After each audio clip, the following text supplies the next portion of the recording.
Hey, my name is Chloe Westbrook, and I'll be talking about how to reduce real estate conflict. Conflict don't only happen in real estate, it's major and it's part of many jobs, not just real estate, but my main focus will be real estate. What is conflict? Conflict is to be different, opposed, or contradictory, to fail to be in agreement or accord. This was found from the Webster Dictionary. Conflict is a difference or disagreement caused by wanting the same thing but having a different idea about things. This is just a general outlook of what I think conflict is in my mind. Right here is a picture. These two dudes are fighting, and conflict is marked out in the middle because if they wouldn't fight, there would be no conflict. The effects of conflict. There are many, many effects of conflict. All of these effects cause disruption in the workplace, and having conflict with people can make agents distracted from focusing on their clients they need. Conflict causes arguments. Conflict can cause anger and hostility in the workplace. Conflict can cause people to lose jobs and clientele.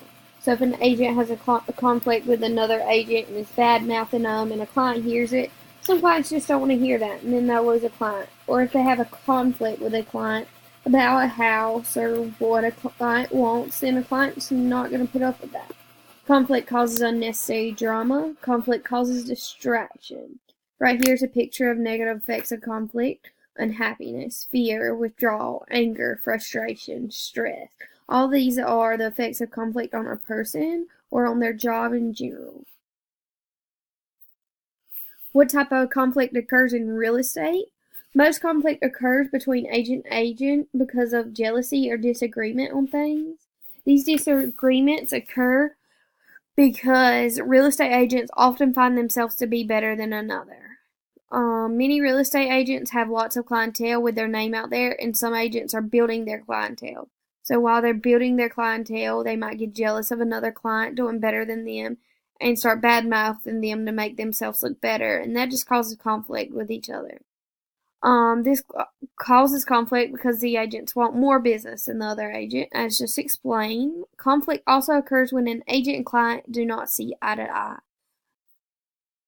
Agents and clients don't always see eye to eye because maybe an agent isn't meeting what a client is really wanting, or maybe the client is just too picky and the agent has been working with them for months, so then they start to be in conflict with each other instead of just expressing their feelings. Agents oftentimes have trouble with for sale by owner homes because an owner sees more value in a home because of bias. Many homeowners are biased of their homes because they've lived in it so long and they're like, oh, my house is so beautiful, it should be worth so much. But when really and truly in real life, it should be listed for a way lower price. So then for sale by owner homes, also known as FSBO, stay on the market a little longer.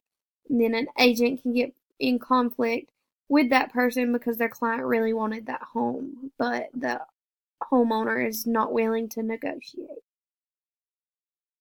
How agents handle the conflict. Most agents advertise to help get their name out there, making it a fair game for all agents in a tough market, because if everybody's advertising, then all the clients they have got is by fairness. Keep your friends close and your enemies closer is what Than Merrill stated in an article from Fortune Builders. He said this, that it helps avoid conflict with an enemy or opposing agent. Competing agents keep competition between each other fair and both market in big areas and make each other work harder but fairly. Agents are now stepping their game up and working harder, which Adrian Moss stated is a good thing in his article. If agents step up their game and work hard, then everybody's needs are being met, and that just leaves out a bunch of conflict. Hush up and listen. Sometimes if you just be quiet, that's the best thing to do because it helps you saying something that you shouldn't, and it just reduces the conflict overall. Along with the way previous listed, I think silence can be a key to a good work environment. Listening and hearing someone out about issues in real estate can reduce the conflict and resolve it. Silence sometimes is all it takes to hear someone out.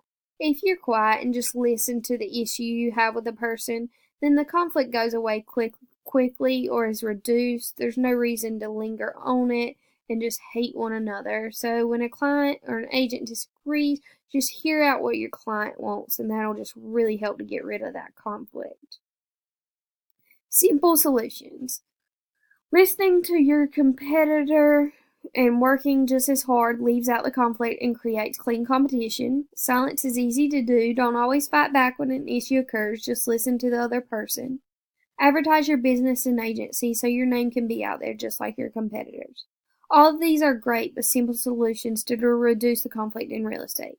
All of these simple solutions is just an overview of what we've talked about so far, and it just gives you a basic idea of what's going on in real estate and how to reduce that conflict or not let it be there at all. And here listed is references from all the sources used in the article or all the websites from where my images were located. Thank you, and I hope you continue to help reduce real estate conflict.